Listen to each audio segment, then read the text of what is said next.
el que es hasta ahora.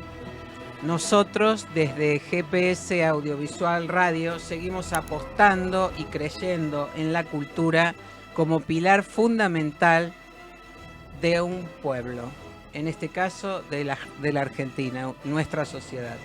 Una cultura que sea plural, diversa y accesible, y que cuente con apoyo del Estado para su desarrollo. Bienvenidos a GPS Audiovisual Radio, con la producción periodística de Norberto Chap y la conducción de quien les habla, Julia Montesoro. Birna Molina y Ernesto Ardito estrenaron su última película en 2023, en junio del 2023, La Bruja de Hitler. Ambos están, después de una trayectoria de 20 años de trabajo como cineastas, productores, realizadores audiovisuales, son reconocidos como, bueno, justamente creadores independientes del cine argentino, sin que ello signifique que no defienden y conocen muy bien el apoyo, la importancia de las políticas públicas en el fomento del audiovisual argentino.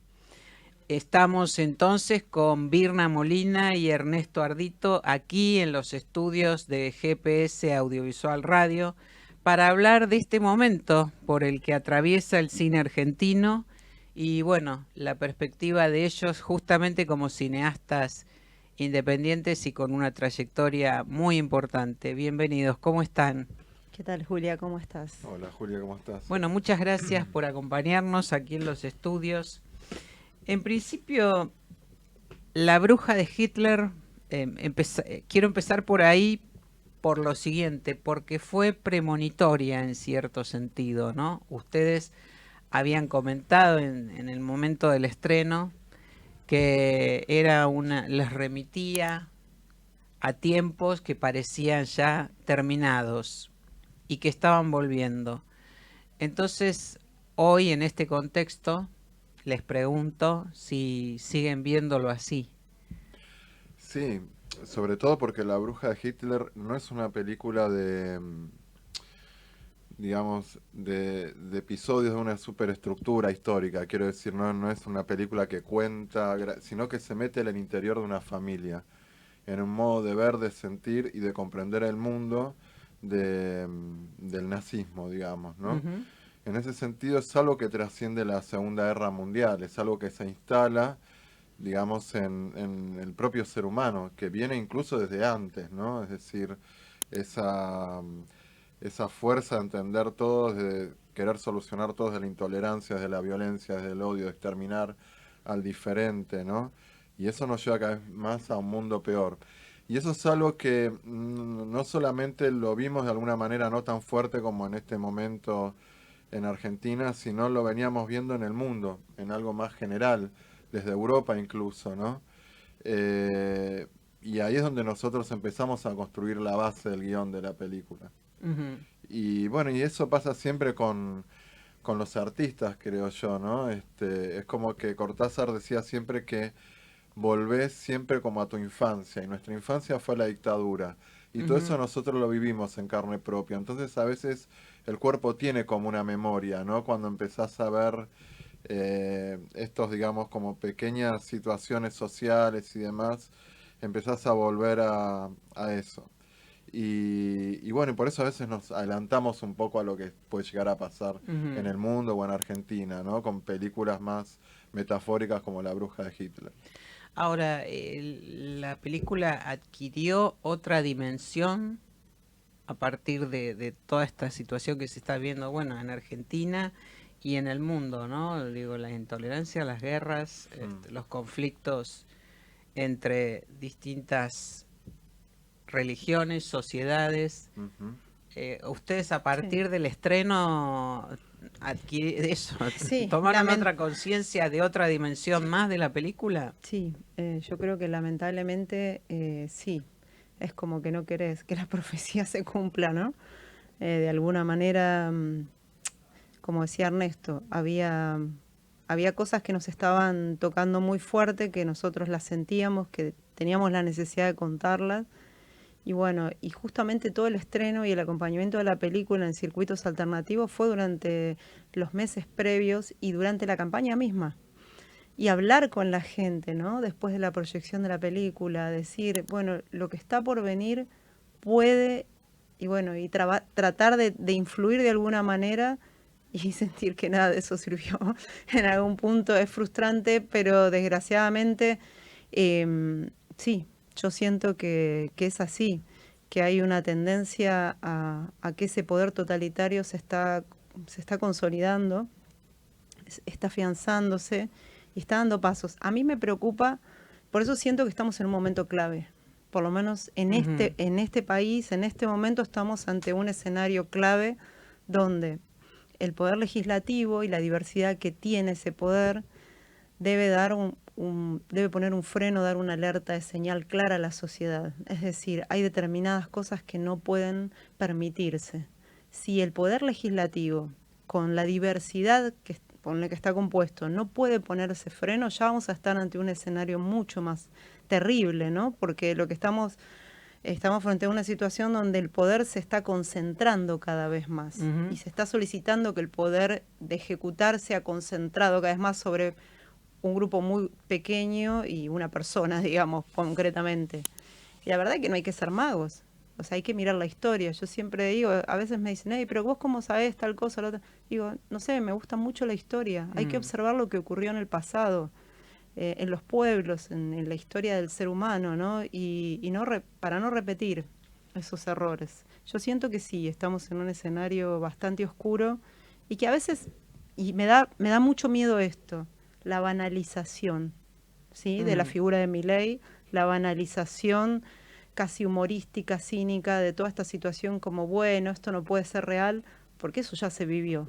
Eso ya se vivió en la Alemania de los años 30. Entonces no se puede seguir banalizando algo que es gravísimo y que hoy en día ya está teniendo consecuencias directas en la gente, en la vida, en el día a día, ¿no? Pero bueno, creo que estamos en una situación que todavía hay un nivel de institucionalidad, mejor dicho, para poner freno, ¿no? Y demostrar que Argentina tiene una democracia fuerte, me parece. Es un momento clave, sin duda. Ahora, frente a yendo al campo del audiovisual y del cine, ¿no? Que también está viviendo un momento muy particular, muy terrible. Digo, sin apoyo del Inca, ¿el cine argentino está en peligro? ¿El documental independiente está en peligro? Lo pregunto porque ustedes fundamentalmente tienen una carrera como documentalistas, ¿no? El cine argentino está absolutamente en peligro. Primero porque nunca estuvo sin el Instituto Nacional de Cinematografía, ¿sí? Estuvo quizás sin la reforma del año 94, con un instituto más pequeño, chicado, pero jamás sin un instituto de cinematografía, porque no solo es el apoyo financiero, es toda esa estructura que el instituto da al cine de un país, ¿no? Ordenarlo, vincularlo con el mundo, bueno, más allá de la formación, la CENERC, las escuelas, digo, hay todo un orden, ¿no? Y una cosa de punto de núcleo que une a toda la actividad y la empuja y le da una propulsión hacia adelante. Entonces, desde ese lugar estamos gravemente en peligro, porque mismo nosotros haciendo nuestra primera película, como fue Raimundo, absolutamente independiente, financiada con fondos del exterior y propios y todo, el instituto en su momento, cuando nosotros fuimos a hablar, porque había que traer obras de Gleiser al país que estaban en el exilio, recuerdo que estaba Tato Miller, en ese momento como vicepresidente del Inca, y él habilitó una ayuda que era pequeña en ese momento, pero fue clave para el avance de esa película y para traer las obras de Raimundo que no estaban en el país porque habían sido sacadas para protegerlas de la dictadura militar. Y en ese sentido, digo, hasta una película que fue hecha totalmente independiente, igual el instituto fue clave también. Entonces, es como el cine de ficción sin el Instituto de Cine no tiene prácticamente viabilidad, salvo algunos casos perdidos de mucho esfuerzo y nada más. El documental puede seguir existiendo en muy pequeña medida con el esfuerzo sobrehumano de un grupo de gente, pero no puede aportar ni trabajo a la sociedad, ¿sí? No puede generar actividad económica, crecimiento, productividad, y no puede constituirse como una cinematografía sólida, con presencia fuerte en los festivales, en los mercados internacionales y sobre todo no puede construir la memoria, ¿no?, de un país. En ese sentido, para mí es clave, tan clave como la universidad pública, tan clave como la salud pública. Sí, sí. Sí. Bueno, sí. No, que es muy loco el relato que se fue generando de que los cineastas, los productores o todo el mundo del cine como que son bancados o que son vagos que viven del cine todo y del Estado, y en realidad es al revés, es esa pequeña inversión que hace el Estado, y el cine argentino está en los principales festivales del mundo de la misma manera que, no sé, que la selección argentina puede ganar un mundial. O sea, no es gratuito que estemos entre las muy pocas cinematografías que aspiran al Oscar, que compitieron por el Oscar, ¿no? Es como decir, bueno, los jugadores de fútbol no son bancados por los clubes y por eso son vagos. No, la gente los admira.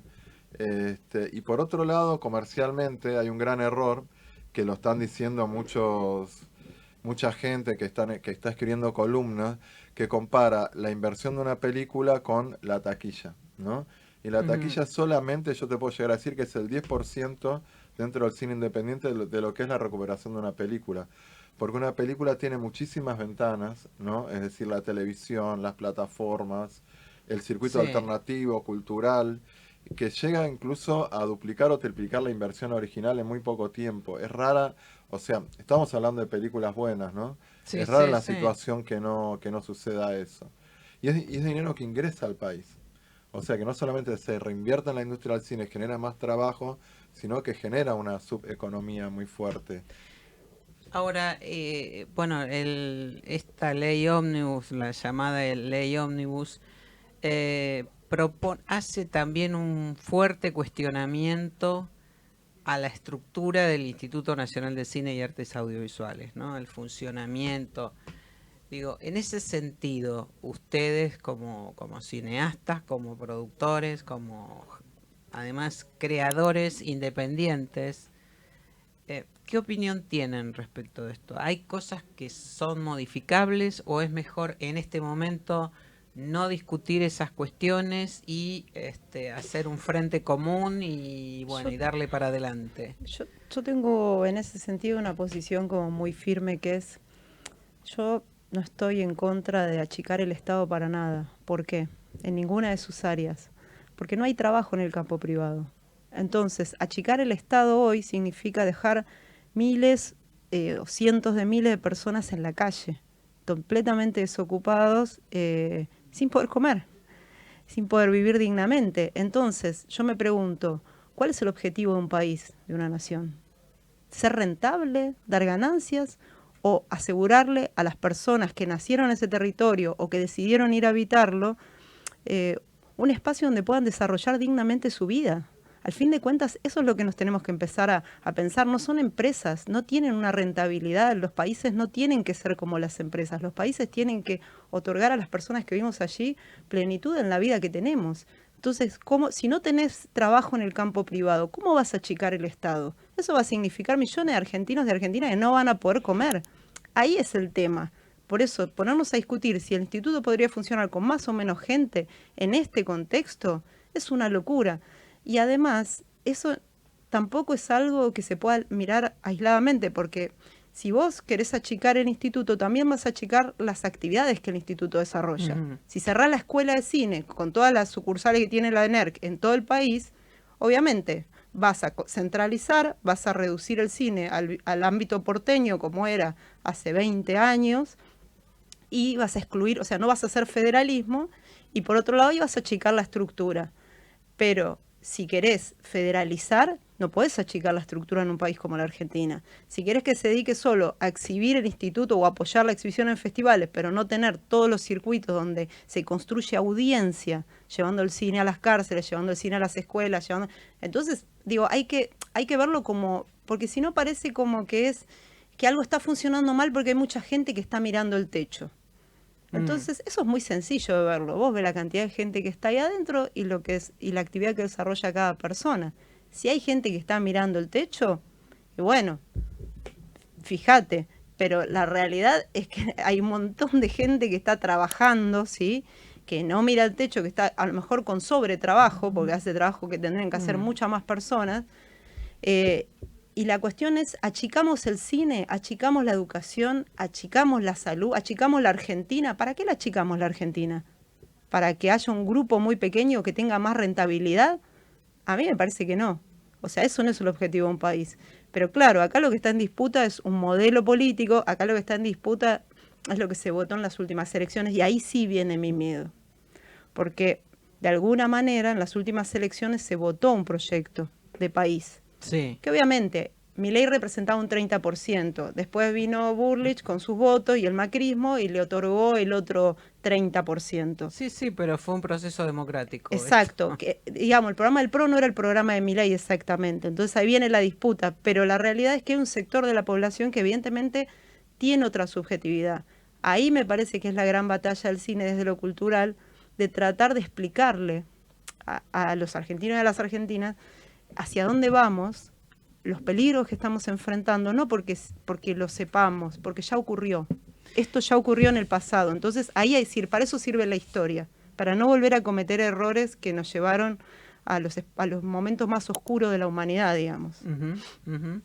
Ahora, una lectura de las muchas posibles que se hace de este proyecto de ley ómnibus es que está casi todo formulado, pensado para favorecer a las plataformas. En ese sentido, ¿ustedes qué piensan y cuál es el vínculo de ustedes como realizadores, productores con las plataformas? Sí, bueno, yo tengo una visión muy personal, digamos, ¿no? La visión de toda la industria del cine, de la gente que me acompaña muchas veces, pero yo comparo, digamos, la producción de las plataformas con el tema de no cocinar, de vos la cocina e ir a comer a McDonald's todos los días, digamos, ¿no? Llega un momento donde ya directamente la salud te termina destrozando y terminas también gastando mucho más dinero. Esto tiene que ver con que en principio hay una publicidad, ¿no? Que entra por todos lados, que parece que es el trabajo ideal para los técnicos, trabajar en las plataformas y demás, pero al no existir el control del Estado, que es hacia dónde vamos y demás, es simplemente generar mano de obra barata que incluso te termina limando tu parte creativa, limando tu disfrute de la vida y de tu profesión, terminás hasta odiando tu profesión. ¿Me entendés? Porque llegás a un ritmo de trabajo y a un clima laboral que no parte así. Obviamente todo entra como yo digo, como la publicidad de McDonald's al comienzo de los 90, pero te termina digamos, limando, ¿no? Sí, Y eso es lo que Sí. y eso es lo que yo a veces discuto mucho también, que hay directores muy buenos que están trabajando para plataformas y lo ven como que es el momento de hacer series, pero el mismo sistema productivo termina de alguna manera comprimiendo y reprimiendo algo creativo que pueda, digamos, mejorar también la discusión social y artística que puede generar una obra de arte impresionante que a veces no existe porque estás en un sistema productivo. Bueno, justamente hablando de estas cuestiones de las plataformas, ayer mismo se conoció un pronunciamiento de 20 instituciones del mundo respecto de la legislación que se tiene que aplicar a las plataformas, sobre todo por la apropiación de los derechos de autor. Así que en ese sentido me parece que también estamos medio a contramano, ¿no? Y tiene mucho que ver con esto que estás contando vos, Ernesto. Vamos, el trabajo se genera algo en serie, no son dueños de los contenidos o ni siquiera pueden compartirlos en el mejor de los casos, ¿no? Sí, es tremendo eso. Ahora, ustedes que han construido esta carrera, bueno, a lo largo de 2 décadas y ahora están inmersos en esta nueva realidad, ¿no? De la producción para plataformas, la circulación de los contenidos en plataformas, aún en las especializadas. Digo, ¿cómo se manejan en ese sentido? ¿Cómo vislumbran que van a seguir adelante con este escenario? Mira, la verdad que nosotros siempre fuimos como a contramano. Era- o no más que a contramano, te diría, me acuerdo cuando arrancamos, era como que avanzamos sobre todo en lo que era un desarrollo tecnológico en el armado de la película y todo, que no estaba probado, que no era estable, que nadie quería meterse porque era absolutamente poco confiable, y usamos las herramientas poco convencionales. Lo mismo pasó con Corazón de Fábrica, que después usamos métodos de financiamiento, que por ejemplo el crowdfunding, que en ese momento ni siquiera Mm, estaba como pensado, y nosotros arrancamos con eso y financiamos una parte importante de la película. Eh, a mí me parece que lo que te permite el Estado es como crecer en estructura, nos permitió hacer ficción, nos permitió esta cosa de construir trabajo en blanco, registrado y con otras personas, y no reducir nuestra estructura a lo que es la realización integral, que es como, bueno, director, productor, realizador, todo. guionista, todo fusionado en la unidad de uno o dos personas. Eh, yo creo que frente a la adversidad, obviamente, tener una cuestión social de defender los derechos como país, ¿no? Esta institucionalidad, pero por el otro lado, también avanzar en lo que son las nuevas búsquedas de por sobre todas las cosas, de distribuir y exhibir las películas. A mí me Mm, parece que ese es el punto más complicado, porque en tanto no tengamos formas fuertes para que la película se exhiba y llegue a los públicos y recupere, no vamos a tener esquema de sustentabilidad para el cine, y eso nos hace como adictos a, y eso es mm, peligrosísimo. O sea, adictos a o el poder político o el poder económico. Trabajar para las plataformas te hace adicto al poder económico. Trabajar solamente para el Estado te hace adicto al poder político, ¿sí? No porque en el caso del Instituto de Cine tiene una libertad total porque está conformado por la diversidad de la comunidad audiovisual. Pero si mañana viene un interventor al instituto y decide que solamente se van a hacer las películas que Milei quiere o que quiere el partido de sí, Milei, ¿qué va a sí. pasar ahí? Ahí va a dejar de haber libertad política en el instituto, que es en la parte del Estado, y en la parte de las plataformas vos respondés a un producto y a lo que está buscando la plataforma. Fuera de ese marco, si no encajás en esa estructura y no lográs atraer el interés de eso, tampoco vas a producir. Así que es como que me parece que es un momento también de dar como un paso más allá y seguir explorando en esto de volver la comunión entre el público y nuestro cine, fortalecer caminos y sobre todo sostener la libertad de expresión y de diversidad, porque yo siento que hoy estamos frente a un gran riesgo de censura. O Ujú. sea, verdaderamente estamos frente a un problema de censura, tanto de contenidos narrativos como estéticos. Si quedamos solo en manos de las plataformas o si quedamos solamente en manos de un poder adicto, ¿no? Como puede ser el gobierno de Javier Milei. ¿Ustedes están trabajando o tienen un proyecto en danza en este momento? Sí, Eh, tenemos dos proyectos, sí. dos proyectos, Sí, sí. uno de Birna y otro mío, sí. Entonces, ¿en qué consiste? ¿Pueden contarnos algo? Sí, yo estoy trabajando con, digamos, con la historia del surgimiento del movimiento LGTB en los años 90. ¿Te acordás que había hecho Sexy Sí, Revolución en los sí. 70? En los 90 me interesó muchísimo, o sea, justamente desde la figura de Carlos Jauregui hubo alrededor de él un gran movimiento donde se juntaron por primera vez lesbianas, travestis, trans, gays, y a pesar de los prejuicios que había entre las diferentes diversidades, lograron unirse y empezar a luchar en Mm, conjunto, ¿no?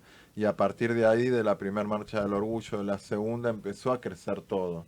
Y es una película que no solamente cuenta esa historia de un grupo que peleaba a contramano, digamos, de lo que era la mirada social sobre ellos, sino también de cómo entre sí lograron, a pesar de las diferencias que tenían, eh, encontrar un resultado que después se vio en un montón de leyes claro. y que la... Bueno, y el proyecto está dividido en dos partes, en una parte documental y una parte de ficción, porque justamente hice una investigación muy larga con un montón de testimonios y lo que sucedía, claro, cuando uno hace una ficción, adapta la realidad a una novela, Ah, quizá ficcional, por el hecho de tenés que sintetizar personajes, sí. escenarios y quedarte con lo esencial a veces, ¿no? Y entonces sentía la necesidad de que había un montón de cosas y de situaciones y de historias de vida que estaban quedando afuera, entonces es algo que dialoga entre sí el documental y la ficción. La ficción tiene mucho documental y el documental tiene mucha ficción. Algo parecido hicimos con Sinfonía para Ana, Sí, cuando hemos hecho primero El futuro es nuestro y después Sinfonía para Ana. sí, sí, sí, sí. Bueno, y en tu caso, Birna, tenés otro proyecto. Sí, yo estoy trabajando en una historia que particularmente quiero contar porque es el caso de un joven refugiero de Bariloche que murió yendo a su trabajo. Se llama Manuel Benítez y Manuel, la historia de Manuel es un poco una gran metáfora de lo que nos está pasando y del tiempo en que estamos viviendo, ¿no? Él quedó atrapado por una tormenta de nieve yendo a su trabajo y quedó a merced de esa naturaleza que se lo devoró porque justamente las condiciones en las que estaba trabajando, como las que trabajan la mayoría de los refugieros y demás, que es un trabajo muy particular, ¿no? No es un trabajo común. Son las peores, y son las peores justamente porque es el trato entre dos privados, ¿sí? No hay regulación, o hasta el momento en que estaba Manuel trabajando, no había regulación del Estado, o sea, de la sociedad representada, ¿no? Por quienes están en el Estado administrando. Y entonces la historia de Manuel es un poco, es una metáfora de todo eso. Pasa en Bariloche, donde una de las instituciones que de alguna manera está a cargo de los refugios, pero que cede la gestión a los concesionarios, es el Club Andino, es un club histórico que tiene una gran historia vinculada al corazón de esa ciudad y a mi película anterior, ¿no? Ajá. La Bruja. Y también esta cosa de definir a quién le pertenece la naturaleza y a quién no. ¿Quién tiene poder sobre la naturaleza y quién no? ¿Cómo se administra eso? Y por otro lado, es la cuestión del silencio, ¿no? El caso de Manuel están peleando los padres y la hermana para que eso se lleve a la justicia, pero hay una fuerza terrible para que eso no pase y nadie pueda contar lo que ocurrió. Y es realmente tremenda la historia de él. Además, bueno, hay un montón de cuestiones. Era una persona alucinante y que tenía un vínculo con la naturaleza muy particular y que significaba muchas cosas de una generación joven que ve el mundo de otra manera y que estaba a punto de recibirse de ingeniero ambiental y de tener una vida como muy plena y vinculaba muchas cosas, y como que esta cosa del lucro y del ganar dinero desaforadamente y la miseria humana le arrebató la vida. Y en eso, bueno, hay toda una cuestión de juego que yo todavía no definí si va a ser documental o ficción o va a ser un híbrido, pero la realidad es que va por ahí en esta cuestión que nos estamos hoy disputando en el mundo, que es justamente quién es dueño de la naturaleza, quién es dueño de la vida de las personas y hasta dónde esa naturaleza tiene límites y no tiene límites y se devora todo, nos devora. Exactamente. Claro, exactamente. Sí, Así sí, que hay sí. algo ahí de la fuerza de la naturaleza que es muy gersoniano, que me encanta y en eso quiero avanzar. Con esta película también que es totalmente social por otro lado y con una profunda historia donde vuelve la cuestión del pueblo originario en contraposición con el colonizador y bueno, y la comunidad europea que llegó ahí al sur y hizo estragos, ¿no? Donde todas esas líneas se van cruzando, pero bueno. Bueno, tenemos entonces para otra larga nota, para 2 largas notas, cuando estén entonces con sus proyectos ya avanzados, volveremos sobre el tema. Les agradezco muchísimo esta presencia aquí en los estudios de GPS Audiovisual Radio. Y bueno, adelante, por más Dale, cine muchas argentino. gracias. Muchas gracias. Gracias, Seguimos gracias, Julia. adelante.